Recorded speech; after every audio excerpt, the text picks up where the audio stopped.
重生到洪水末世前一天，我没有囤粮，没有打造庇护所，更没有花光积蓄去购买一艘航母，因为我根本没有钱。不过还好，我有一根从不空军的神级钓鱼竿，只要垂钓就能无限升级钓取万物。回想昨天时还是前天，洪水淹没了我脚下的15层老楼，我拆了家里一切能用的资源，做了个简易的木筏，开始航行。这时，女友楚心发来信息：阿凡，我好害怕，我家快要被淹了。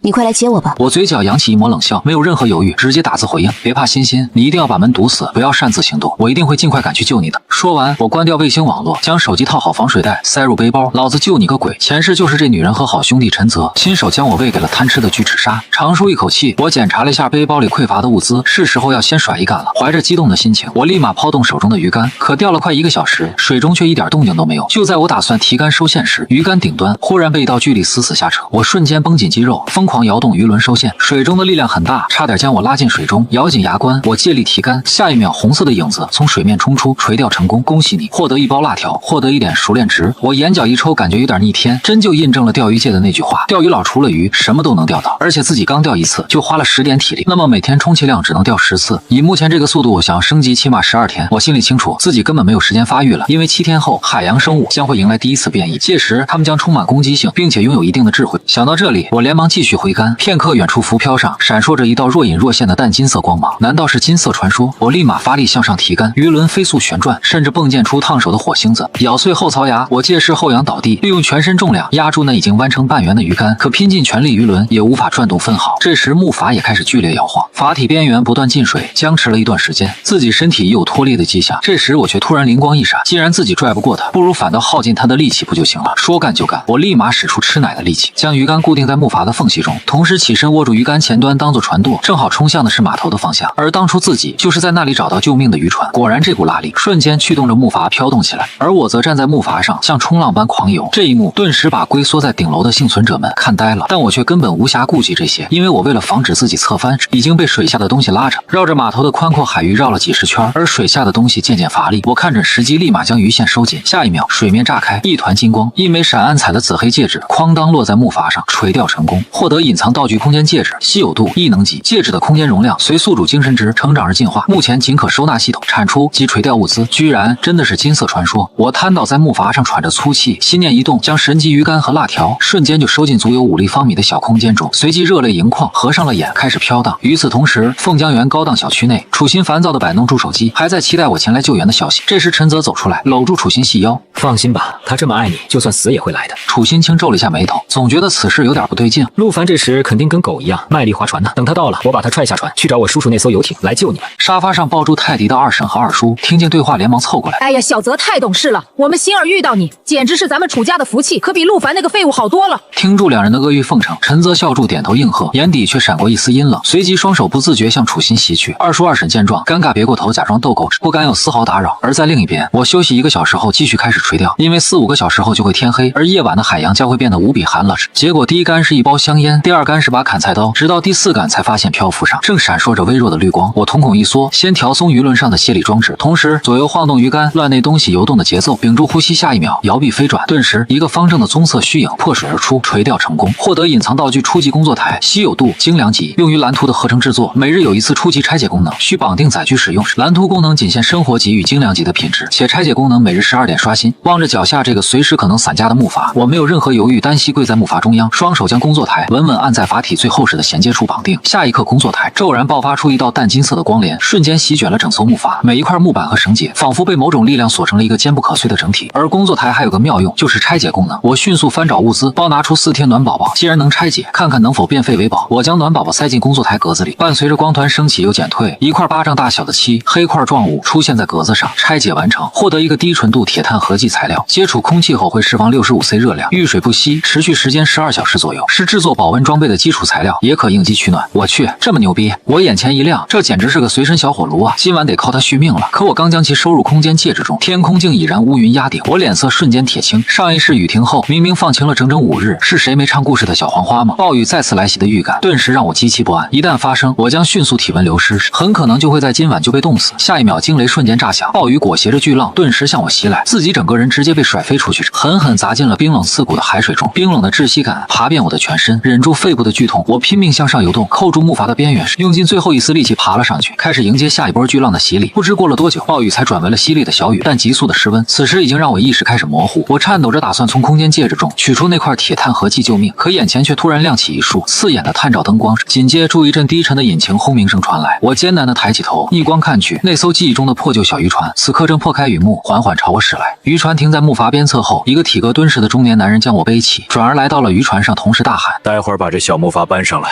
劈了能当柴火烧。”片刻，我来到温暖干燥的休息室，这时一个古铜色皮肤的女孩没好气道：“爹，外面这么危险，还下着雨，非要救他干啥？”男人笑了笑，将我轻放在地板上，接着麻利地帮我扒下湿透的外套。张小敏虽然嘴上抱怨，但还是提起个不算暖和的小火炉，扔到了我的面前。臭小子，我爹好心救你，警告你别有什么坏心思，不然一脚就把你踹下去喂鱼。我费力抬起眼皮瞥了他一眼，美女是美女，可就是这一身腱子肉，恐怕练过武术，惹不起啊，惹不起。随着两人出门后，我念一动，从空间戒指中取出了那块铁碳合剂取暖。等恢复知觉，我立马竖起耳朵，因为门外传来阵奇怪的打击声。只见外边甲板的雨棚下，一个体重200斤的黄毛正抡起消防斧对住我那艘木筏疯狂输出。这鬼玩意儿是铁做的吗？我砍了半天都砍不动。庄牛扔掉斧头，一屁股坐在甲板上撂起挑子。他身旁的瘦高黄毛陈阳见他不干活，直接踢了一脚。天天不爱吃那么多肉，连个破木筏都砍不动。就在这时，张卫国的声音传来：“你俩咋脸色这么差？”两人苦笑两声，指住木筏：“张叔，这玩意儿硬得出奇啊，斧头砍不动。”张卫国虽然有些纳闷，但还是示意两人先去休息。你们说停游艇的码头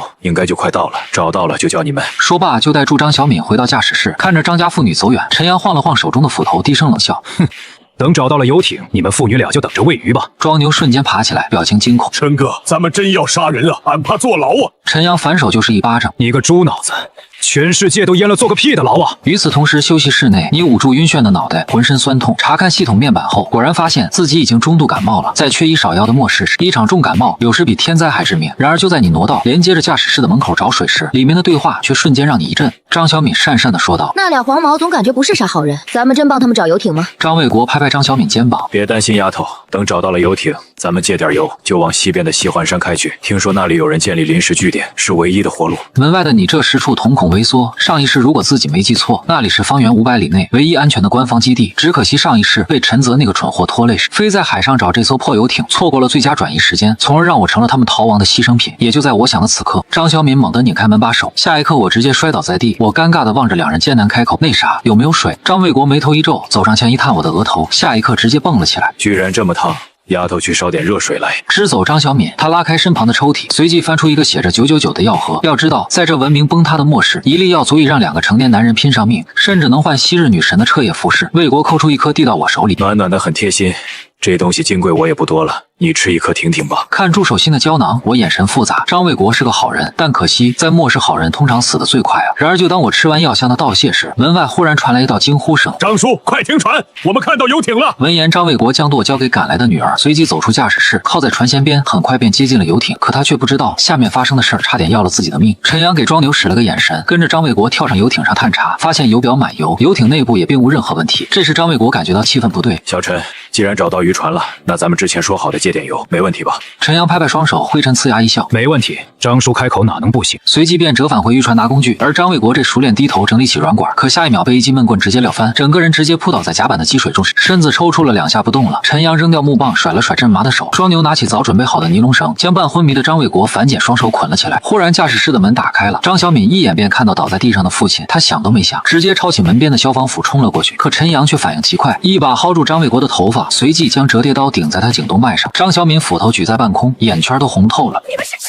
生吗？没有我爹，你们早在海里喂鱼了。陈阳吐了一口唾沫，神情不屑：“我又没求你们救，少拿这种道德绑架我！”把斧头扔了，跪下。张小敏只能绝望地跪倒在地。下一秒，庄牛趁机将他也捆了起来，随即在一旁搓住手，满脸猥琐：“游艇这么大，咱俩正好缺个女人。”张卫国目眦欲裂，拼命挣扎，却被陈阳一脚踹在心口：“把那个装物资的保险箱密码告诉我，我可以考虑让你女儿活着。”可张卫国却闭上眼，一声不吭，知道女儿落在他们手中，就算现在不死，以后也会生不如死。见状，陈阳站起身，眼神恶毒：“胖子，去把那个病鬼拖出来！”片片刻，我脸色惨白，被拖了出来。陈阳把招叠刀扔给庄牛，把他脑袋割下来，让张叔看看待会儿他女儿怎样的下场。庄牛怪叫一声，给自己壮胆，下一秒举起刀朝你冲去。可由于甲板太滑，整个人竟笨重的压在你身上，几秒钟过去，竟一动不动。陈阳骂骂咧咧的走过去，抬脚踹了庄牛屁股一下，但依然没有任何反应。然而就在陈阳翻开身体的一瞬间，忽然一道寒光猛然从肥硕的尸体下窜了出来，利刃划过陈阳，猛地偏头，下一刻捂着脑袋惨叫着向后跌去。地面的积水上顿时多了只血淋淋的耳朵。你撑着膝盖摇摇晃晃站起来，没有理会陈阳的哭嚎，举起柴刀向陈阳脖子劈去。可忽然一个巨大的侧浪狠狠拍在船身上，本就虚弱的我脚底一软，竟直接摔在甲板上，而砍柴刀脱手飞出，滑到了陈阳脚边，局势也随之瞬间逆转。陈阳愣了一秒，眼中爆发出狂喜，他连滚带爬的扑过去，一把抓起那把砍柴刀，狰狞的咆哮：“臭小子，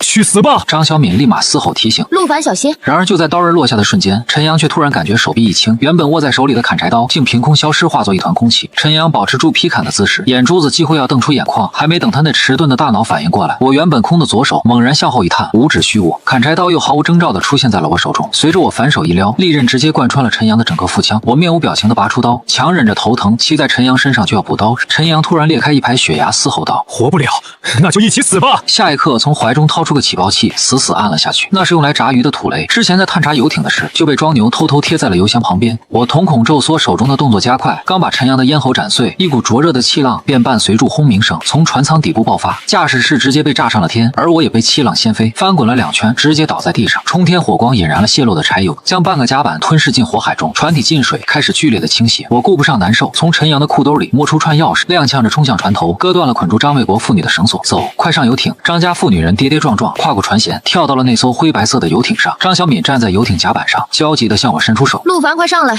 渔船要沉了。”可我却站在火光中摇了摇头，转而瞄准了那艘木筏，心生了一个大胆的想法，看向张小敏：“现在几点了？”张小敏愣住了，这种时候问时间：“11点55，快走啊，再不走来不及了。”我喃喃自语，眼中闪过一丝金光，还有5分钟。接着从兜里掏出之前调来的那包香烟，隔住几米，精准扔到张小敏怀里。这包烟应该够你们在据点换不少物资，算我还你爹的人情。往西开去西环山据点，别回头。说完，我转过身，不再看他，而是拖住那具疲惫的身躯朝木筏走去。张小敏看着我那决绝的背影，又看了看怀里气息微弱的父亲，狠狠一跺脚，钻进游艇驾驶室，载住父女俩消失在漆黑的雨夜中。而我则站在即将覆灭的船上，心里默念着时间。在进入第2天的第1秒，叮，今日拆解次数已刷新。我猛然将右手按在身下的工作台上，左手死死扣住渔船即将沉没的甲板分解。下一刻，无比耀眼的金光从工作台底部爆发，光芒顺着甲板飞速蔓延，而原本正在下沉的庞然大物突然凝滞在半空中，纹丝不动。在这物理法则失效的空间中，船体顿时开始崩解，所有物质化作无数细密的光点，疯狂涌入工作台的核心处。10几分钟后，光芒散去，海面上那艘几十吨重的渔船彻底消失，陈阳和庄牛的尸体失去依托，像2个垃圾袋一样随海浪飘去。而我却坐在孤零零的小木筏上，看着工作台上方悬浮的一堆精华材料拆解成功。恭喜宿主获得生活级防腐木板20块，生活级建筑用铁板10块，生活级强化玻璃5块，精良级同心线圈2个，精良级燃料柴油50升1桶装，特殊部件受损的渔船柴油引擎可修复1个。看我这些东西，我不禁皱眉，这么大一艘船就拆解了这一点。不过在系统的提示下，我才明白，原来是工作台功率有限，把材料给提纯了。我心念一动，一股脑将其塞进空间介质。由于精神值达到了7点，对应的空间也扩容到了7立方米。这时工作台再次震动起来，检测到材料已满足当前载具升级核心的需求，可以升级为1级初级求生船。是否立即升级？发烧带来的头痛让我视线有些模糊，连忙选择了升级。下一秒，空间介质里的材料凭空飞出，瞬间融入脚下的木筏，整个木筏竟变成了充满了粗犷美感的钢铁木船，半铁半木的结构，让它看起来像个微缩版的水上装甲车。我迫不及待钻进驾驶室，隔绝的世界顿时安静了。驾驶室虽然整体简陋，但却十分干燥和安全。看着这属于自己的四方天地，经历过被刺重生的我，此刻眼眶竟然有些发热。上一世自己在渔船上任劳任怨，楚心一家人不仅不感恩，还认为这是理所当然，对我百般苛责。而现在我有了在末世中活下去的尊严，在温暖中，我将身体缩成一团，意识逐渐沉入黑暗。次日一早，我推开驾驶室的门，舔了舔前列的嘴唇，肚子也发出咕咕声。看来现在必须得甩一杆了，希望接下来能解决食物和淡水的问题。而同一时间，凤江园高档小区内，楚心烦躁地把手机扔在沙发上。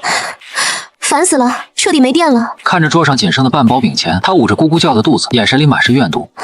陆凡那个王八蛋是不是死了？居然敢不回我消息！话音刚落，二婶和二叔悄悄拉住楚心到厨房角落，压低声音：“星儿啊，我看那陆凡小子是真淹死了，现在家里这点吃的，陈泽那大个子一顿顶咱们3顿，再耗下去大家都得饿死。楚心闻言愁眉苦脸，二婶眼中却闪过凶光。我有一个办法，隔壁那对老不死的家里有个充气阀，以前买给孙子玩水的，让陈泽去抢过来，带上咱们离开。二叔愣了愣，没想到自家婆娘这么狠。楚心思索片刻，点点头，随即走进卧室里。几分钟后，陈泽听完楚心的建议，走到客厅里，拿起一旁的水果刀。行是行，但隔壁那家里还有个快40岁的儿子，块头不小，我自己去怕顾不过来。二叔，你得跟我搭把手。两人提出菜刀，摸到隔壁门口，随即找来撬棍暴力破开房门。中年男人挥起刀吼道：“你们想干什么？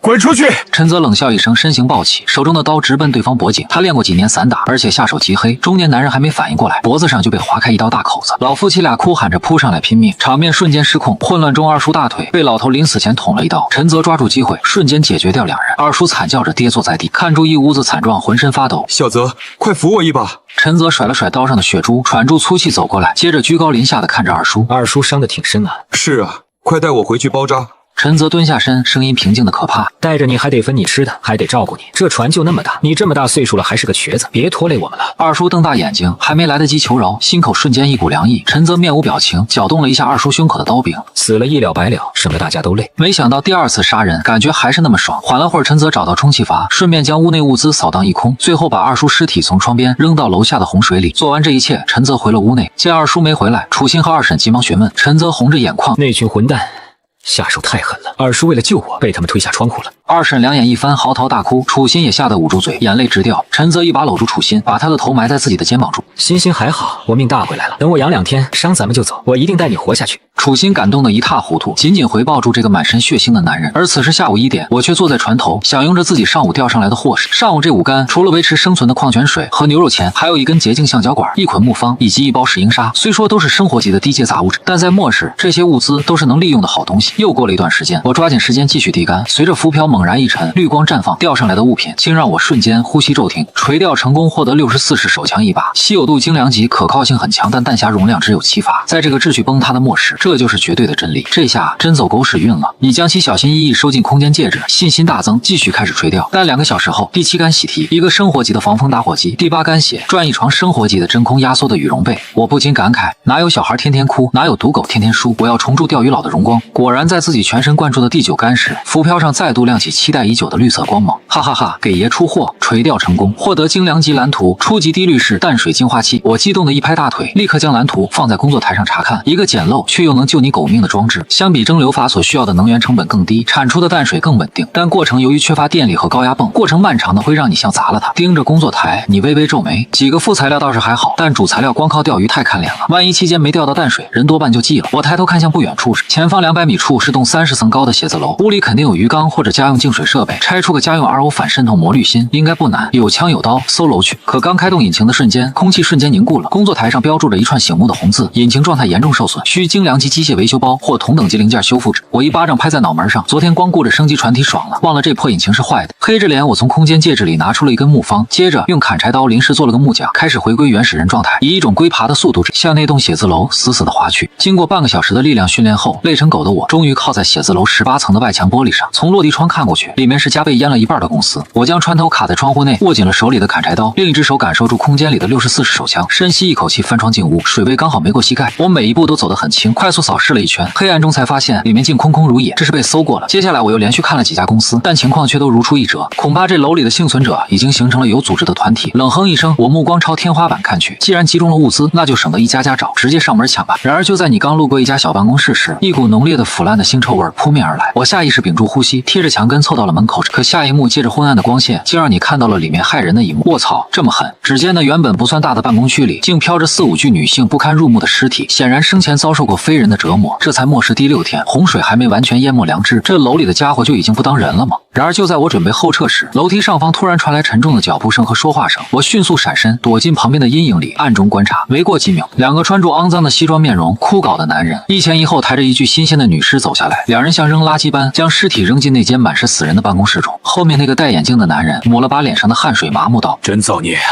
就为了半块的面包，被彭总几个人糟蹋成这样，没吃进嘴里，人先没了。前面的高个男人吓得一哆嗦，连忙让其闭嘴，随即对着尸体小声念叨了句阿弥陀佛，这才匆匆转身朝楼上跑去。你看这两人消失的楼梯口，眼神冰冷，彭总看来就是这栋楼的土皇帝了。这也意味主材料滤芯大概率就在这个彭总的老窝里。检查了一下弹匣，将枪上膛后，我蹑手蹑脚顺着楼梯向上摸去。写字楼顶层董事长办公室中，3个保养得体的中年男人此刻正陷在真皮沙发里。彭总弹了弹绿豆眼，眯成一条缝。刚才卫星电话通了，西环山那边我老关系还在，5天后他们会派船来接我们去避难所。地中海发型的徐总和身材瘦小的牛总脸上堆满了谄媚的笑，开始吹捧。哎呀，还得是彭总人脉广啊！就是彭总，到时候您可得拉兄弟一把，我们全仰仗您了。彭总享受着谄媚的目光，扫了眼空了一般的肉罐的盘子。物资和那些女人还剩多少？徐总搓住手，语气却有些迟疑。女人下面还关着10几个呢，有姿色的起码还有5、6个，够您消遣一阵了。不过就是这物资恐怕不够了。彭总语气中带着一丝玩味。这末世最不值钱的消耗品就是人命了。今晚找个理由，让离火他们搞点暴乱，别让这些人再浪费粮食了。而此时29层开放式办公区里，上百号幸存者挤在这里。这时，一位身材苗条、高1米5冲200斤的周小丽开口：这几天上去的那些女的，指不定在吃香喝辣呢。虽是卖身，但总比在这儿饿死强吧。瘦弱的小优眼神空洞，有些不安。那些上去的姐姐没一个回来，会不会出什么事？可周小丽却翻了个白眼，满脸不屑。那几个货本来想傍大款，这下如愿了，谁还愿意回这猪圈？说完还故意放大音量抱怨。不过那几个臭男人眼神真差，我这种天生丽质的美女都看不见。然而就在这时，大厅入口突然传来骚动，寸头男人李火带着几个壮汉走进来，他是彭总的亲信，也是这一层幸存者的管理者。周小丽瞬间两眼放光，像个肉弹战车一样冲了过去，地板都跟着颤了3颤。她故意夹着公鸭嗓，娇羞开口：李火哥哥，这次是不是又要选人上去享福啊？您看我皮肤白皙微胖可人，保证让彭总满意。全场瞬间陷入死寂，所有人都瞪大了眼睛看着这坨几乎成正方形的微胖女士，胃里一阵翻腾。李火的嘴角抽搐了2下，他强忍下自己的恶心，因为没人知道他这次下来根本不是选美，而是要在晚上的大清洗前先处理掉几个刺头麻烦货。他后退2步，给手下使了个眼色：这头肥猪算一个，带走吧。手下心领神会，强忍着恶心假笑：美女跟我们走吧，彭总在上面等着呢。周小丽还以为自己被选中，傲气的冷哼一声。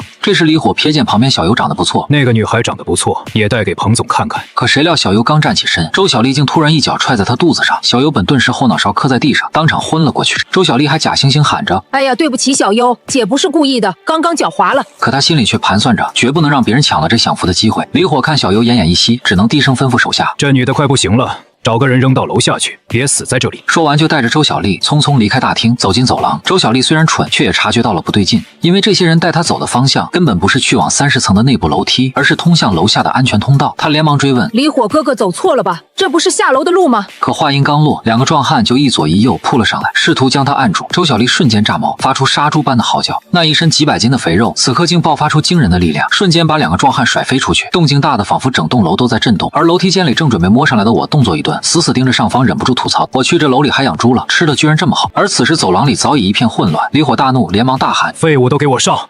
别让他惊动其他人。随即又上来2个壮汉，4个大男人像按粘猪一样，费了9牛2虎之力，才把周小丽按在地上，用胶带把她的嘴缠得严严实实。李火擦了把汗，恶狠狠地命令：赶紧拖下去宰了，别留痕迹。4个手下抬着拼命挣扎的周小丽，骂骂咧咧朝楼下走去。可刚走到一半，走在最前面的2人突然停住了脚步，里面好像有人。2人小心翼翼走进楼道查看，可里面静悄悄的，连一点动静都没有。剩下的一个胡渣男把周小丽扔给同伴，自己进去查看。可他刚走到拐角处，身形就突然僵住，随后双腿以诡异的姿势倒退着走了出来，下一刻居然当场倒地。戴帽子的同伴还没反应过来，一道寒芒突然冲出，一把砍柴刀旋转着飞出，精准的将其击杀。绑在地上的周小丽目睹这恐怖的一幕，直接吓尿了尿不湿，拼命蠕动着想要逃离。就在这时，我从阴影里走出来，接着用刀尖挑开周小丽嘴上的胶带，再叫一声，我就割了你的舌头。老实回答问题，我可以饶你一命。周小丽吓得疯狂点头，把自己知道的一一交代。幸存者都集中在29层，彭总和物资在30层，想上30层只能通过29层中央楼梯，武装人员大概有30多名。我心里有了底，看着脚下和自己身形相似的帽子男，瞬间有了主意。我迅速扒下对方的衣服，套在自己身上压低帽子。周小丽颤巍巍地求我：大哥，送我去安全的地方吧。可我看都没看他一眼，自己躲好吧。被拒绝的周小丽瞬间又撒起泼来，扬言要大叫引来其他人。可她的声音刚出口，我就毫不犹豫的一刀劈了下去。周小丽的说睡就睡，立马便倒地不起，随即出现在29层楼梯口。我压低帽檐推开了门，守门的2名守卫连忙打招呼：韩哥回来这么早啊？其他人呢？我故意把声音弄沙哑，他们3个突然来感觉了，说要找那头母猪舒服一下再上来。守卫愣了一下，一想到周小丽的体型，顿时胃里翻涌干呕着，摆了摆手。行吧，韩哥，你先上楼，火哥催着集合呢。我低着头混了进去，刚踏上30层，就看到大厅里站着2排人，大概20来个，个个手里都拿着武器。我不动声色站在队伍末尾观察着，心里清楚，仅凭手里手枪的7发子弹，硬闯根本不现实。这时，李火背着手走了过来，他清了清嗓子喊道：“你们都是我和彭总精挑细选的精英，今晚的任务只有一个，把那些光吃饭不干活的废物和丑东西全部清理掉。只要干完这一票，5天后船来了，咱们就能跟着彭总去西环山吃香喝辣。”众人瞬间兴奋的低吼，眼中满是贪婪。可谁料李火竟径直走向队伍末尾的我，我瞬间浑身紧绷，以为要穿帮了，双手立马做出虚我姿势，随时准备拔枪。可下一秒，李火却重重拍了拍我的肩膀：“小韩啊，你是我最看重的人。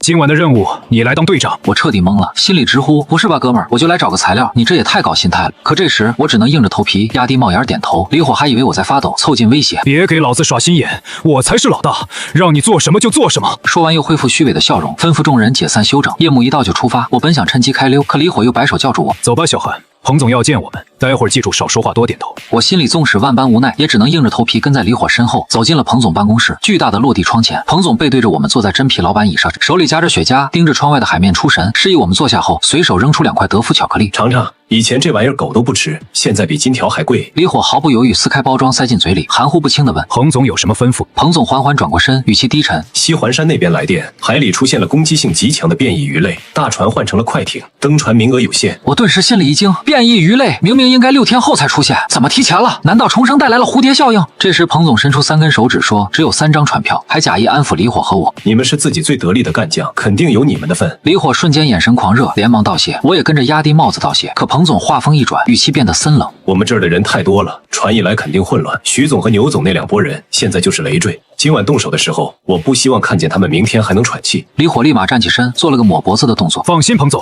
今晚暴乱一起，我就带着小韩去办了他们。”随即彭总让我先出去歇着，他要和李火说私事，我求之不得，连忙退了出去。可刚关上门，就听到彭总压低声音对李火说道：“其实船票只有2张，小韩这人虽然忠心，但脑子太轴，带上他不如带上2箱罐头，等处理完徐总他们，顺手把小韩也清理了。”李火愣了1秒，随即露出残忍的笑容：“彭总英雄所见略同，我早就看他不顺眼了。”而彭总在李火走后，看着窗外的落日，嘴角勾起一抹嘲弄：“李火啊，李火，真是一条好狗，但可惜船票从来就只有1张。”随着夜幕降临，写字楼里没有电，只有几个铁皮油桶里烧着桌腿和木板，火光摇曳，勉强照亮大厅。我借着火光摸清物资存放的地点，就在以前的财务室，而门口则站着6个彪形大汉，互相监视着。透过门缝，我隐约看到里面的物资，角落里赫然摆着几台拆下来的商用净水器。我心里顿时一阵窃喜，功夫不负有心人，终于找到了。可就在我盘算怎么下手时，一只大手突然重重拍在我的肩膀上。只听李火的声音传来：“小韩，你在看什么呢？时间到了，跟我走。”咱们先干正事。瞥了一眼守卫和李火，我清楚强攻不明智，不如将计就计，等乱起来再动手。于是沉默的点点头，跟着李火来到徐总和牛总的所在地。两人站在一间豪华套房门前，即便隔音再好，也能听到里面传来男女欢愉的尖叫声。李火冷笑一声，给了我一个眼神，下一刻猛然一脚踹开大门。正在捉迷藏的徐总吓得一激灵，顿时开始破口大骂：“李火，你不想活了？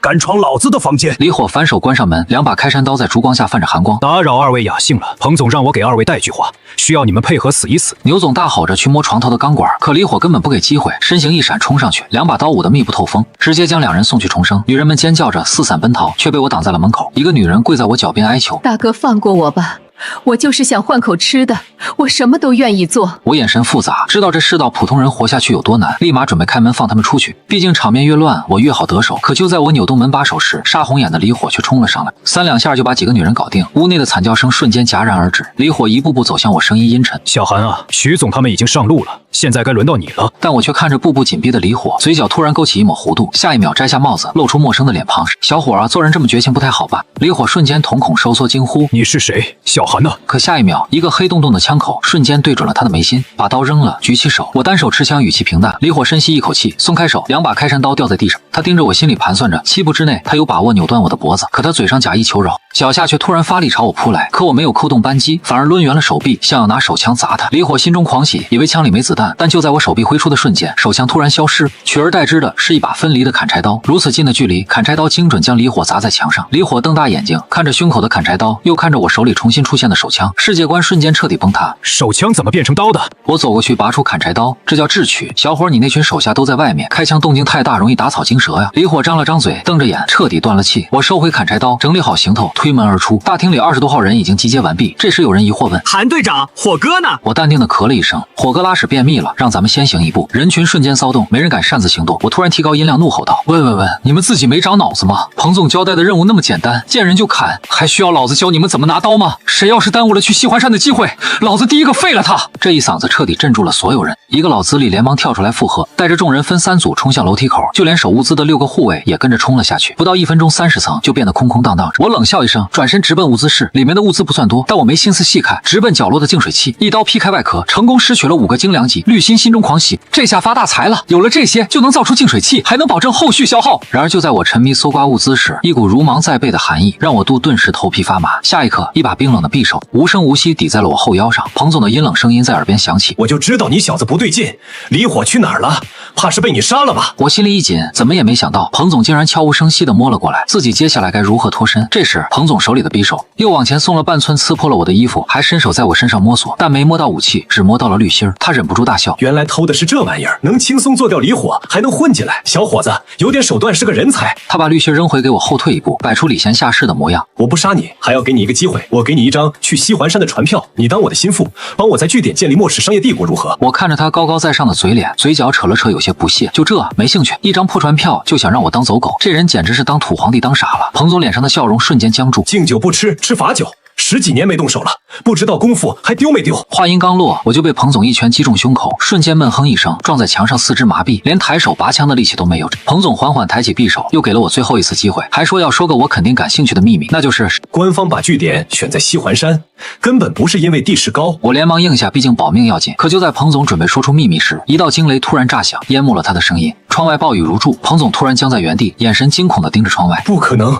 那东西怎么会？我顺着他的视线看去，借着雷光看到漆黑的海面上，一个巨大的黑影正破开巨浪，急速朝写字楼游来。那不是船，而是一个活物。紧接着，一道低沉的闷响从海底传来，整栋30层高的写字楼剧烈摇晃，地板瞬间龟裂，承载着大量物资的楼板彻底崩塌。我和彭总都随着碎石坠落下去。29层的大厅里，幸存者们哀嚎不止，天花板突然坍塌，物资和2个大活人重重砸在地上，烟尘散去。彭总摔得灰头土脸，很快站起来，他吐了口带血的唾沫，指着我：算你命大，接下来解决他们，就当是你的投名状。我冷笑一声，缓缓爬起来，手指逐渐恢复知觉，看着冲过来的彭总，我突然开口：你有没有听过一句话，7步之外什么最快？彭总握紧匕首，满脸横肉抖动，下一秒脚下猛然发力，像一颗出膛的炮弹冲向我。这一撞，若是普通人骨头都会碎完，可我却没有躲，只是右手轻轻一翻，一把64式手枪凭空出现在掌心，抬手瞄准，动作行云流水。7步之外枪快，而7步之内枪又准又快。彭总瞳孔骤缩，惊呼：你不讲武德！可陪着他闹的只有一声清脆的枪响，在死寂的大厅里回荡。他至死都没想明白我的手枪究竟藏在了哪里。见此一幕，全场瞬间死寂。那些杀红了眼的人看着我手里的枪，个个吓得脸色煞白，四处乱窜。但我根本没空理会他们。刚才海底的巨响和黑影绝对不是自己能应付的，此地不宜久留。可就在我准备趁乱离开时，8个手持砍刀的亡命徒却对视一眼，瞬间围了上来。富贵险中求，只要抢到枪，整栋楼的物资和女人就都是我们的。看着逐渐逼近的亡命徒，我不耐烦地咂咂嘴，既然想抢，那就都留在这里吧。同时在心里盘算着，子弹只剩6发，面对分散站位的8人，根本无法逐个击破，而且子弹珍贵，不能浪费在这些炮灰身上。深吸一口气，我突然向一侧暴冲，砰的一声枪响，侧方一个反应最慢的打手当场倒地。没等其他人反应过来，我手里的手枪凭空消失，取而代之的是一把砍柴刀。我借着重势，身形鬼魅般切入2人之间，刀刃精准，短短2秒就有3人倒地，剩下的5人瞬间僵住，被我恐怖的效率吓得双腿发软，谁也不敢再上前。可就在这时，一声更猛烈的撞击声传来，整栋写字楼剧烈倾斜，角度瞬间超过30度。大厅里的幸存者们失去平衡，像罐头一样顺着地板滑向落地窗，玻璃碎裂，几10个人影坠入漆黑的大海，连个水花都没溅进。我也不受控制的往下滑，凭着超快的反应，我反手将砍柴刀插进地板，可刚稳住身形，一个亡命徒就抱住我的小腿，像抓住救命稻草一样哀求。我只觉得下半身一沉，砍柴刀发出不堪重负的吱嘎声。我本就被彭总打了一拳，没有任何犹豫，我立马一脚踹在他的面门上，看着对方坠入大海，我丝毫没有心软。末世中心慈手软只会害死自己，而此时写字楼的倾斜角度还在加剧，已经快变成墙壁。砍柴刀的刀柄逐渐变形，我知道不能再耗下去，随即抬头看向走廊入口的城中柱，意念一动，神级钓鱼竿出现。我左手握紧鱼竿，右手猛地挥竿，鱼线精准绕过城中柱，绞成稳定的结，又将鱼线缠在身上，拔出砍柴刀当做登山镐，一点点往上挪，终于爬到城中柱上方，跳到走廊里。但还没等我开心起来，写字楼的上半部分彻底断裂，我感觉整个世界都颠倒了。失重感袭来，我被狠狠甩在天花板上，又重重砸回地面。紧接着强大的水压冲破大厅玻璃，冰冷的海水瞬间灌满整个空间，我顿时被海水卷走，撞在走廊拐角处，眼前一黑，意识差点中断。恍惚间，我仿佛回到上一世，自己被推下船，被鲨鱼撕咬的绝望。瞬间，老子重活一世不是为了当水鬼的。强烈的求生欲支撑着我，憋住最后一口气，我在浑浊的水中辨别方向，拼命朝走廊尽头的落地窗游去。还有20多米的距离，凭现在的肺活量，拼一把就能上去。可就在我双腿猛蹬，准备加速上浮时，一股毛骨悚然的水流波动顿时从我脚下传来。借着雷光，我看到深渊之中，一个巨大的令人绝望的黑影正像离弦之箭一样窜了上来，一张布满尖牙利齿的巨口正对准我。我彻底破防了，自己不过是想喝一口干净的水，为什么不管是人还是怪物都要置自己于死地？可我咬紧牙关，握紧神级钓鱼竿，就算拼死一搏，也要让这海怪付出代价。随即使出最后力气，挥出鱼竿，鱼钩精准嵌入海怪的血肉中。系统提示这时忽然响起，垂钓中宿主当前体力值已耗尽，垂钓成功后将陷入彻底昏迷状态。我笑了笑，松开鱼竿，大脑逐渐失去知觉，不知道自己能否活下来，也不知道这一竿能钓出什么奇迹。不知过了多久，我在一片柔和的白光中醒来，窒息感消失，取而代之的是一种奇异的温暖。下意识里，我捏了捏手里的东西，软乎乎的，手感极好。可就在这时，一道羞恼又高傲的空灵女声在我脑海中回荡：混账东西，竟敢亵渎本尊！若非那该死的规则束缚，我绝不会认你为主。这笔账务记下了，有朝一日，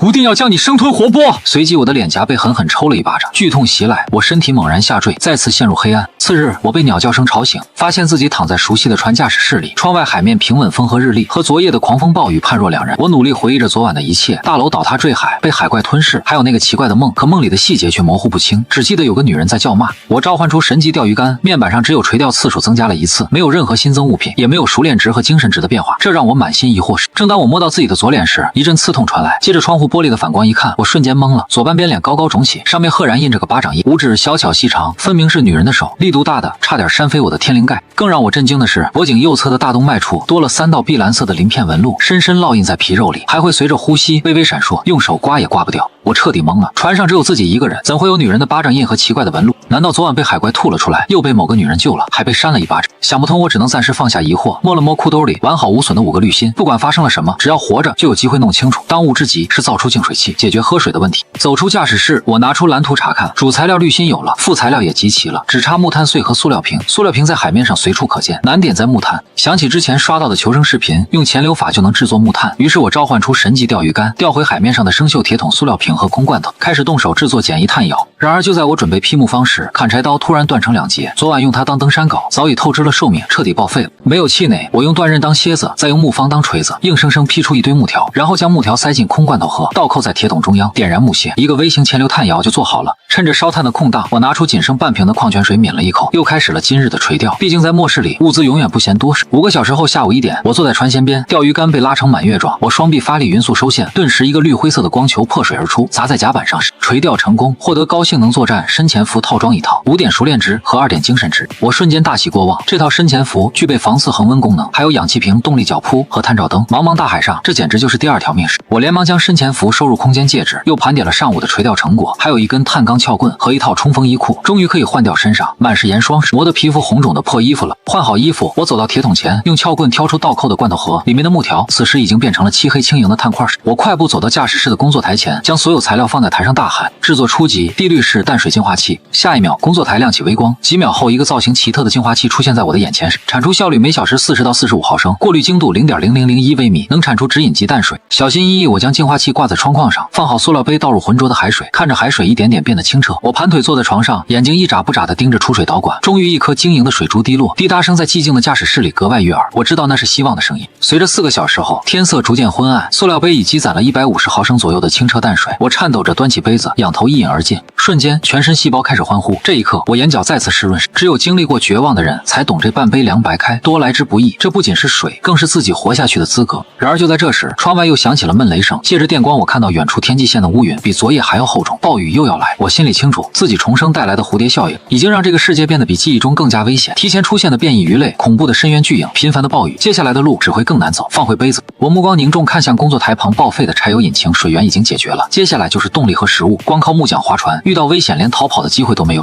握紧拳头，我眼神坚定，必须尽快修好引擎，然后去西环山据点寻找更多物资和机会。这一世我不仅要活着，还要比任何人都活得更舒服。而与此同时，凤江园小区的高层住宅里，陈泽瘫在沙发上，手里捏着一个空矿泉水瓶，徒劳地往嘴里倒着，嘴唇起满白皮，喉咙干得发痛。楚心拿着水果刀切开垃圾桶里的苹果皮，试图吸吮一点水分。二婶抱着虚弱的泰迪，眼神呆滞地看着窗外的乌云哀怨。这日子啥时候是个头啊？但他们不知道，远方的海面上，我已经找到了活下去的希望，而他们的命却该怎么保下来呢？这时，陈泽将空瓶子狠狠砸在地上，下一秒扯着嗓子怒骂：“喝了脏雨水，上吐下泻，厕所还反了水，这破楼简直就是座活棺材。”楚心缩在一旁，怯生生开口：“要是陆凡还活着就好了，他肯定带了很多物资。”这句话瞬间点燃了陈泽的怒火。陆凡，你就知道陆凡？他猛地站起手，青筋暴起，眼睛恶狠狠盯着楚心。那家伙早就死在海里了，指望他送水，简直是做梦。随即，他转身拖出瘪扁的双人充气阀，眼神狠厉地扫过楚心和二婶。明早雨一停，就去码头找游艇，不去就等着渴死。二婶吓得浑身哆嗦，不敢反驳。三人连夜轮流踩充气泵，为了那点渺茫的生机，赌上了一切。可他们不知道，那个被陈泽骂作死在海里的我，此刻正躺在木船的驾驶室里，被清晨的第一缕阳光唤醒。守了一夜的净水器下，塑料杯早已接满了清澈的淡水，沉甸甸的足500毫升。在这淡水比黄金贵100倍的末世，这一杯水足够让人为之拼命。我屏住呼吸，小心翼翼捧着杯子，强忍着想一口喝干的冲动，一滴不漏灌进密封瓶里。有了这台淡水净化器，就算漂在海上1年，我也绝不会变成干尸。而此时木船无动力漂了一夜，竟把我带到了威士西城区宋氏娱乐那栋金碧辉煌的网红高楼，就在左侧1公里外，离昔日的凤江园不过5-6公里。我看着那栋楼，心里没半点波澜。陈泽楚心的死活根本不值一提，眼下最要紧的是修好那台报废的柴油引擎。可工作台弹出的修复方案却给了我当头一棒，合金去轴、高压喷油嘴、密封活塞环组，全是缺的核心零件。这时我猛然想起，宋氏大楼附近有个大型5金机电市场，就算淹在50米深的水下，重型机械零件也绝不会被水流冲走。我从空间里掏出高性能作战深潜服，啃了最后半包牛肉干补充能量，接着麻利换上全套潜水战衣，深吸一口气，纵身跳了下去。深潜服的恒温系统瞬间锁住体温，水压也被卸去大半。我像条鱼一样在水里穿梭时，5000流明的头灯光柱刺破黑暗，却没发现不远处的阴影里，一双碗口大泛着猩红妖异光芒的眼睛正死死盯着我的身影。树根触手一摆，悄无声息地跟了上来。水下50米死寂的可怕，只有呼吸阀的嘶哈声和水泡的咕噜声。昔日的柏油马路成了淤泥海藻覆盖的深沟，豪车杂乱堆叠，车窗破碎，而且附近定有巨型海怪出没。握紧撬棍，我不敢耽搁，拼命朝5金机电市场的方向游去。可好不容易摸到市场门口，却发现卷帘门被死死压锁。我把撬棍插进门缝，双脚蹬地，手臂发力，在陆地上能轻松撬开的门，在50米水下却难如登天。我咬着牙用杠杆原理一点点硬磨，10多分钟后，随着嘣的一声脆响，滑轨变形，终于撬出一个仅容一人钻过的豁口。可抬头看氧气表，从下潜到现在已经过了20分钟，氧气瓶只剩40分钟的余量，留给找东西的时间只有20分钟。我钻进店里一片狼藉，随即直奔未倒的柜台。万幸密封塑料盒里找到高压喷油嘴，角落维修台上还有未拆封的密封活塞环组。可翻遍整个存货区，最关键的合金曲轴却连影子都没见着。就在这时，氧气报警器急速响了起来，剩余氧气只剩6分钟。我当机立断抓起零件，塞进腰包就往豁口走。可刚探半个身子，一道庞大的黑影赫然出现在10米开外的浑浊海水里。我心里一紧，以为是大白鲨，赶紧屏住呼吸，关掉头灯，想借着黑暗隐蔽。可那黑影竟像是长了眼睛，脑袋直勾勾转过来，猩红的眼睛死死锁定了我。我瞬间打开头灯，光柱打在黑影身上的那一刻，我倒吸一口凉气。这哪是什么大白鲨，上半身是变异鲨鱼，灰白色的皮肤，两腮外翻，长满尖锐骨刺，下半身却没有尾鳍，取而代之的是7、8条粗壮的暗红色章鱼触手，吸盘足有碗口大，每一次挥动都搅起浑浊的泥沙。这根本就是跨物种的畸形怪物。张沙被强光激怒，喉咙里发出高频震动，一股肉眼可见的水波纹瞬间炸开，我耳膜剧痛，脑袋嗡嗡作响，整个人像被重锤砸中，瞬间失去平衡。还没等我缓过神，张沙的巨力狠狠撞在卷帘门上，原本坚固的门像纸糊似的凹陷进去，紧接着卷帘门被彻底撕裂，张沙的头颅挤进来，血盆大口对着空中胡乱撕咬。我慌忙后退，借着动力角球拼命躲避，可屋漏偏逢连夜雨，氧气报警器的声音越来越急，剩余氧气只剩1分钟，动力绞痛还突然传来抖动，直接过载进入冷却模式。速度一慢，身后的水流瞬间湍急，张沙的血盆大口近在咫尺，我刚想游动左腿，就被狠狠咬住。深潜服的防刺功能像纸一样脆弱，利齿刺穿防护层，深深扎进肉里，剧痛瞬间席卷我的全身，我痛得浑身痉挛，却没放放弃抵抗，挥起撬棍狠狠戳向张莎的眼睛。可当当2声，撬棍竟被弹飞。这怪物的眼皮上竟覆盖着一层透明骨膜。张莎吃了痛，性情更加狂暴，疯狂甩动脑袋，想扯断我的腿。3条触手缠上我的腰，和双臂越勒越紧，窒息感和剧痛同时袭来。我的视线开始发黑，骨头被勒得咔咔作响。死神的镰刀已架在了我的脖子上。然而就在我以为自己必死无疑时，脖颈处那3道沉寂的闭塞鳞纹突然爆发出灼热的温度，随即一股热流瞬间传遍全身。顿时耀眼的闭塞光波以我为中心环形炸开，死死咬住我的张莎竟被直接弹飞5-6米，重重砸在墙壁上。我捂着大腿跌在淤泥里，大口喘着气，抬头就看见身前悬浮着一道闭塞光点凝聚的人形光团，从高挑婀娜的身段能看出是个女人的轮廓。张莎稳住身形，看着到嘴的猎物跑了，彻底暴走。灰白色的皮肤瞬间充血变红，体型像充气一样暴涨数倍，背鳍上的骨刺根根竖起，进入了2阶段狂暴状态。可面对这恐怖的怪物，那道闭塞光影只是微微侧头。空灵的女声带着刻入骨髓的高傲在水下回荡，一条还没化形的小杂鱼，安敢在本尊面前造次？话音落下，闭塞光影纤细的指尖隔空一点，一道纯粹到极致的闭塞光波扇形炸开，幽暗浑浊的海底瞬间亮了起来，碧绿的光晕蔓延开来，染透了附近整片海域。而海面上，陈泽、楚心和2婶正划着充气筏艰难前行。这股能量爆发，直接掀起了惊涛骇浪，充气筏像枯叶般被抛弃，2婶连人带狗坠入大海，再也没了踪影。这场异动甚至惊动了300多公里外的西环山，据点红灯狂闪，1级警报拉响。宋氏大楼顶层的宋涵也目睹了这场天地异象，海底的5金市场连同地基钢筋竟被这道光波直接抹除，只留下光滑的海底巨坑。那头不可一世的2阶段张莎连点渣都没剩下，化作血雾融入大海。闭塞光晕收敛，那道朦胧的身影走到我面前，空灵的女声里满是压抑的怒火：混账东西，区区一条杂鱼，竟然浪费了本尊一次护林，真是倒了8辈子血霉，才被你这种废物拖累。他冰凉虚幻的手揪住我的下巴，空洞的眼睛透着无尽怨恨。把你的命珍惜住，若是因你的死伤及无知本源，哪怕拼着遭天谴，吾也会亲手撕碎你的灵魂，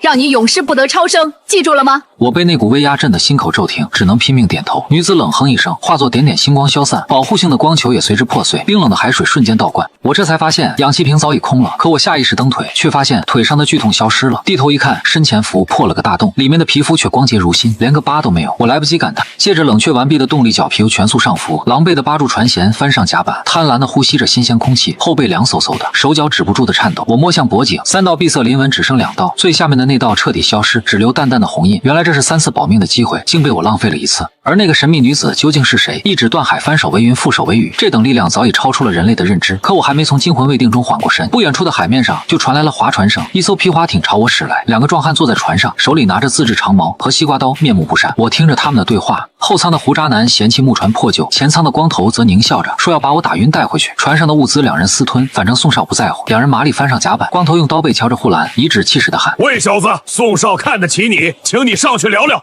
先把身上的东西交出来，尤其是食物，敢私藏打断你的腿！我刚在水底憋太久，缺氧的后遗症让胸口剧烈起伏，半眯着眼没回应。胡渣男不耐烦地上前想搜身，可刚踏出一步，砰的一声枪响，震得甲板嗡嗡响，他的脑门上瞬间多了个洞。光头瞬间懵了，腿一软，跪在铁板上拼命磕头：大哥误会，天大的误会！宋少看你一个人，怕你有危险，让我们来接应的。我面无表情走过去，枪口顶在他的脑门上：谁派你们来的？想干什么？光头哆嗦指着宋氏大楼，语速快得像机关枪。我却根本不信这蹩脚的谎话，抬头看向宋氏大楼顶层，哪怕隔着老远，也能感觉到一道目光在注视着这里。我收回枪口，光头刚松了口气，我左手一翻，6棱撬棍凭空出现，精准砸在他头上，他连惨叫都没发出来，直挺挺倒了下去。我把他踹进海里，冷笑自语：放你回去报信儿，我又不傻。这一枪就是最好的震慑。短时间内，宋氏大楼的人绝不敢再来招惹一个有枪的狠人。疲惫到了极点的我睡了一觉，醒来时肚子饿得咕咕叫。这几天靠牛肉干和辣条填肚子，热量缺口太大，怕是瘦了10多斤。我拿起神级钓鱼竿，坐在甲板上，若不是满世界的废墟，倒真有几分度假的味道。就在我盯着浮漂发呆时，楚心2婶尸体依然飘向我船边，这张尖酸刻薄的脸我记得很清楚，上一世就是他站在船上，看着我被鲨鱼啃食，见死不救。挑了挑眉，我抄起木桨，对着尸体狠狠一戳，把尸体顶开。上一世你看着我喂鲨鱼，这辈子就好好尝尝海水的滋味吧。而另一边几公里外的海面上，陈泽和楚心没了2婶，还丢了物资。楚心的指责让陈泽彻底爆发，他一巴掌扇在楚心脸上。走投无路的2人最终决定前往宋氏大楼赌一把生机，而我的垂钓也终于迎来了惊喜。鱼线猛地一沉，我扬竿收线，一个印着烫金大字的黑色礼盒落在甲板上，顶级啊，和牛烧烤套餐。我眼睛都直了，抱着礼盒钻进驾驶室。巧的是天空刚好飘起小雨，我清理掉工作台上的零件，支起一次性自热烤炉，撕开包装，2块巴掌大的牛眼肉躺在盘子里，红白相间的雪花纹理像艺术品。我点燃速燃炭，抹上黄油，黄油融化的奶香味瞬间在船舱里炸开，把和牛放在烤盘上，滋啦一声油脂冒泡，霸道烧的肉香混合着果木烟熏味，填满了整个鼻腔。我又开了一罐冰可乐，蜡烛的昏黄火苗在雨幕中跳动，一口焦酥嫩滑的和牛，一口冰凉的可乐，丰沛的肉汁在口腔里爆开时，碳酸的清爽冲刷着食道，极致的满足感让我全身毛孔都在舒展。而此刻的宋氏大楼顶层，宋寒和钟叔的晚餐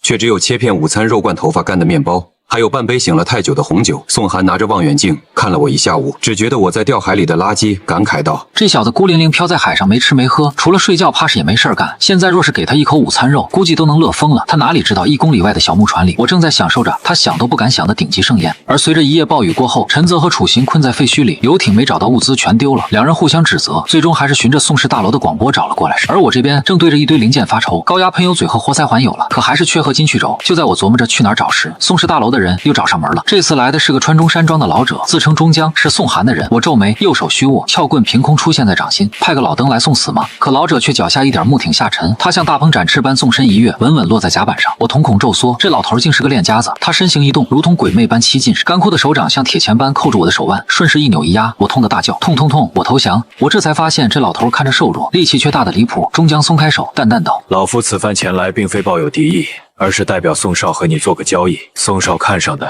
是你在海啸中活下来的本事，想拉拢你。我顿时沉默了。末世初期，各大势力最缺的就是人才，而宋氏大楼那种地方，保不齐就有我急需的合金曲轴。与其像无头苍蝇一样乱找，不如去龙窝里碰碰运气。就算谈崩了，跑路也不成问题。我当即答应，却提出2个硬要求：第一，上去后谁动这艘船，我杀谁；第二，交易谈不拢，别想强留我。逼急了，我拼着这条命，也拉着你们宋少一起上路。中将微微点头，一口答应。我跟着中将上了宋氏大楼，到了50层会客室，终于见到了宋寒。一身蓝黑西装，金丝眼镜，斯文儒雅，而他身边的女人竟是龙国著名影星沈清月，一头大波浪卷发，紧身包臀裙，身材火辣，却满脸不耐烦。沈清月本想摆大明星的架子，见我一脸茫然，冷哼着说：自己的脸天天挂在市中心 LED 屏上。我恍然大悟，咧嘴一笑：大明星啊，我想起来了，以前夜深人静的时候，我可没少对着你犯错误呢。这句话一出，空气瞬间凝固，沈清月的脸涨得通红，指着我气得发抖：你这个流氓东西！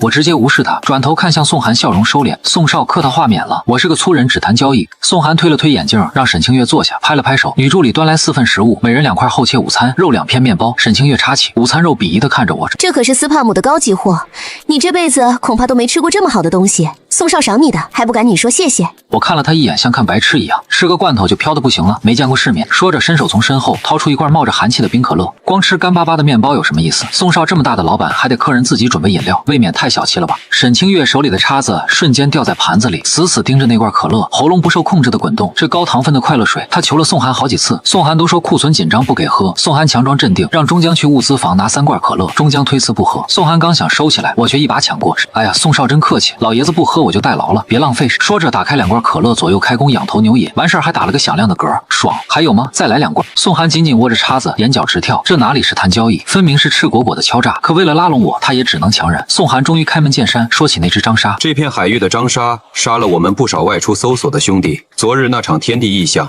你能活下来，想必知道他的状况。我想请你协助我们将其斩杀。我放下可乐，嚼着午餐肉，别谈感情，先谈我能得到什么好处。宋寒嘴角微扬，物资尽管开口，我本意是想和你长期合作，直至去西环山。我直言道，我要合金曲轴，还有足够的食物和淡水，别的都是空话。宋寒闻言点头，楼下发电室有台报废的柴油发动机，拆曲轴需要点时间，只要你愿意合作，保你吃喝不愁。我一口答应。宋少大气，合作愉快，吃饱喝足，现在就出发。沈清月瞪大了眼睛，你不用消化一下吗？我风轻云淡的戏谑看向他，杀条半死不活的鱼而已，消化啥？到了40层幸存者作业区，宋寒安排了10几个身强力壮的潜水队员跟着我，可我却摇了摇头，指着角落里2个最年轻最怯懦的男女周胜和王莹，人多目标大，容易惊动他，就他们2个跟我走。这话一出，人群炸了锅，一个壮汉上前怒喝：小子，你装什么大尾巴狼？那张沙凶得很，你就带2个小崽子下去，先命长，别拉着他们垫背。我瞥了他一眼，冷笑，真是头脑简单四肢发达，谁会傻到去送死？这是战术，懂吗？中将沉喝一声，所有人都不敢再多言。周胜和王莹战战兢兢的出列，跟着我去换潜水服。到了大楼25层的进水区域，我检查着气动鱼枪，周胜和王莹却缩在台阶上瑟瑟发抖。我嘱咐道，待会儿下去一切听我指挥，别乱跑，否则神仙也救不了你们。可这话却成了压垮2人的最后一根稻草。周胜抱着头痛哭，我亲眼见过那怪物把队长撕成2半，就咱们3个怎么可能活下来？王莹也哭着说，不想死。我看着两人无奈叹气，这心理素质能活到现在也是奇迹。不过这也正好合了我的意。我突然换上悲壮的神情，把鱼枪背在背上。你们俩留在这儿。两人瞬间愣住，王莹难以置信。你自己下去，不是送死吗？我挺直腰杆，目光坚定，总得有人去啊！我不入地狱谁入地狱？为了人类能活下去，为了这该死的末世能有一线希望，这点风险算什么？周胜和王莹彻底被打动，羞愧和敬佩涌上心头。周胜抹掉鼻涕，陆哥，我跟你一起去。王莹也跟着点头，我也去。但我却厉声喝止：胡闹！你们才多大，还有大好前途？这种玩命的事轮得到你们吗？周胜小声嘀咕。可陆哥，你也不老啊！我沧桑大笑，仰头看着天花板。想当年我走过南，闯过北，火车道上压过腿，厕所里面喝过水，我的经历不是你们能比的。说完，我带上呼吸器，义无反顾地跳进冰冷的海水中，只留下周胜和王莹在岸边哭着大喊：陆哥，你一定要活着回来啊！而水下的我却摇着头吐槽，果然还是年轻人好骗，因为我根本没打算去杀张莎，只是想找个地方刷垂钓次数，顺便弄点东西伪装罢了。我绕到宋氏大楼背面的空调外机平台，这里是视觉死角，不会被任何人发现。随后换出神级钓鱼竿开始垂钓，可接连8次钓上来的都是些杂物，只有一包饼干和一颗苹果能入口，我心态都快崩了，咬牙切齿，这是最后一次，求求给我出货吧！鱼线猛地一沉，我以为又是垃圾，可一股沉重感传来，这东西像是活物，死死咬着钩子疯狂摆头，我瞬间来了精神绷紧肌肉，与之决力。5、6分钟后，鱼竿一轻，哗啦一声，一个粉白色的光团破水而出，落在平台上，竟是一条只有手臂长短的粉色海豚，通体粉白，皮肤光滑如玉，圆润的脑门正中央长着一根手指长短的螺旋状独角，水汪汪的大眼睛无辜地看着我。系统提示：这是幼年体深海龙豚可进化，当前是生活级，潜力却是异能级，头顶独角，能洞穿钢板，水下极速30节，成年后能操控气候，成为一方水域的霸主。我喜出望外，戳着小龙豚的脑门，我去，神兽啊！我给小龙豚取名小白，小白竟十分亲近我，还用吻部蹭我的裤裆，我慌忙推开，嘿，你小子宫的母的，上来就耍流氓！小白委屈的红了眼眶，我无奈安抚小白，瞬间多云转晴，尾巴摇得像螺旋桨。我看着天色不早，指了指下方的海水，小白去给我抓只章鱼或者鲨鱼上来。小白眨巴着眼睛，嗖的一下化作粉色，闪电扎入水中，不到5分钟就破水而出，嘴里叼着1人高的章鱼，背上还驮着一条死透的大白鲨。他把猎物往我脚边一扔，昂着头求夸奖。我倒吸一口凉气，这体型差着战斗力简直绝了。我割下一根章鱼须和一只沙臂，又把潜水服划了几道口子，把尸体踢进海里，嘱咐小白：剩下的肉你吃了，吃完去我的船附近藏好，没我命令不准出来。小白蹭了蹭我的手心，拖着猎物潜入深海。而与此同时，宋氏大楼的顶层，沈清月早已等得不耐烦，对宋寒嘲讽：这都4个小时了，那土包子指不定死在下面了，也就你还傻乎乎的等着。宋寒眉头紧皱，心里也没了底。这时钟江却开口了：老夫看不透他，但他临走前的自信不是装出来的，或许他真有底牌。另一边，周胜和王莹在进水区域等了4个半小时，以为我必死无疑，正要去找钟叔，身后的水面突然传来气泡声，我的脑袋猛地钻出来，大口喘着气。别动手，嫂子，我是我哥。我带着他们回到40层幸存者聚集区，此刻这里的气氛压抑到了极点。有人抹着眼泪说：“我害死了周胜和王莹。”有人吵着要找宋寒讨说法。沈清月捂着鼻子嫌弃：“宋少这笔买卖亏大了，那土包子多半是气喘跑了。”宋寒背在身后的拳头微微捏紧，难道他真的看走眼了？就在这时，生锈的后门被缓缓推开，我浑身湿透的走了出来，潜水服破了好几个大洞，身后却空无一人。那个之前被我怼过的壮汉瞬间冲了出来，揪住我的衣领怒吼：“姓陆的，那2个孩子呢？”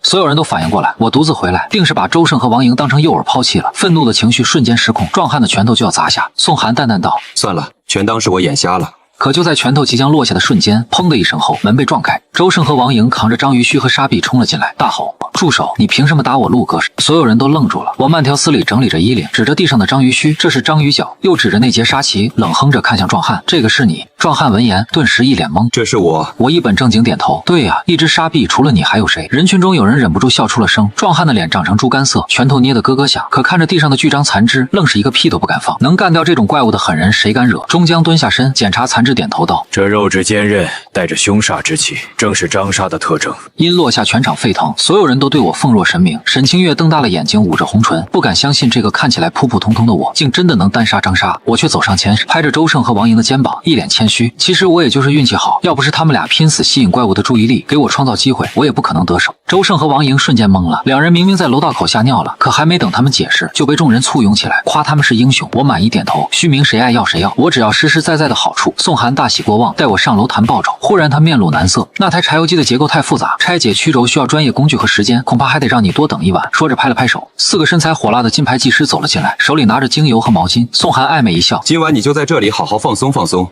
明天一早曲轴双手奉上。”我心里冷笑，宋寒这老狐狸是想用糖衣炮弹软禁我慢慢同化。上一世的我或许会心动，可现在我却假意答应。既然宋少这么客气，那我就恭敬不如从命了。天一黑，我偷了曲轴就溜，看谁能拦得住。夜幕降临，细雨如丝。陈泽和楚心称，其实这充气阀终于赶到了宋氏大楼，两人浑身湿透，面黄肌瘦。守卫搜查后确认没带武器，便放他们进去了。一进大门，一股暖流扑面而来，大厅里点着篝火，有人在烤肉，那股海鲜肉香让两人口水直流。一个幸存者递过2串烤章鱼，运气真好，刚来就赶上加餐。这是咱们楼里的大英雄，陆凡打回来的猎物。陈泽和楚心狼吞虎咽，听到我的名字时，两人瞬间如遭雷击。陈泽的眼里更是燃起了滔天怒火，怕是怎么也想不到，我竟抛下他们独自享福。而此刻的48层豪华套房里，我穿着宽松睡袍躺在大床上，我正享受着4个美女技师的按摩。敲门声突然响起，沈清月穿着紫色包臀裙、黑丝红底高跟鞋，精致的妆容遮住了憔悴，一双桃花眼媚态十足。她关上门坐在我身边，娇声道：“之前是我眼拙，得罪了陆先生，还望您大人不计小人过。”我低头看着她的手，咧嘴一笑：“沈小姐，这是要我帮忙疏通管道。”沈清月的手指猛地僵住，心里怕是把我骂了千百遍，可还是强压怒火，夹着嗓子：“宋寒不靠谱，说好带我去西环山，却一拖再拖。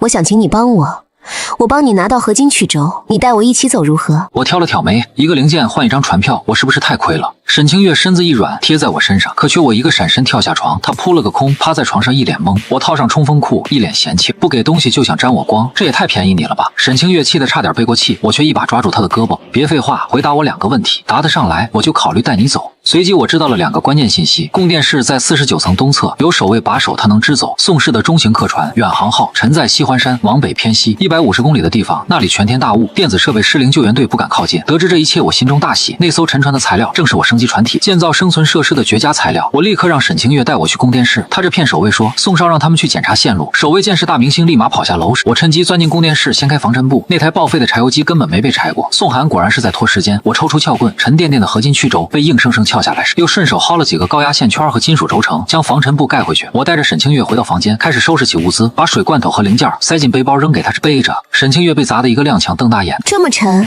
我背。”我白了他一眼，怎么想坐享其成，一点活不干就想蹭船票。他气得咬牙切齿，却只能忍气吞声，背着背包跟在我身后。两人趁着守卫交班，沿着后门通道狂奔到25层的货口。外面狂风暴雨，海水飞溅，沈清月累得满头大汗，看着漆黑的海面，声音发颤：“没有船，我们怎么走？”我露出自信的笑容：“放心，我早就安排好了。”我把备用皮划艇藏在前面的潜水走廊房间里，双人的正好。说着，把背包接过来，包给我，你去拖过来。沈清月一听有皮划艇，眼睛瞬间亮了，撒腿就往那个房间跑。可推开门一看，房间里空荡荡的，别说皮划艇，连块破木板都没有。他瞬间反应过来自己被骗了，发疯一样往豁口跑，大喊：“陆凡！”可等他冲回货口，平台上早已空空如也，我早已没了踪影。而此刻的海面上，我正趴在小白的背上，抱紧两侧，听着身后的怒骂，摇了摇头。这蠢女人说什么都信。我拍了拍小白的脑门，小白全速前进，回船上装引擎去。小白欢快地叫了一声，尾巴一甩，载着我劈波斩浪，消失在茫茫夜色中。宋氏大楼顶层，沈清月赤着脚冲进来，对宋寒哭喊：“哼！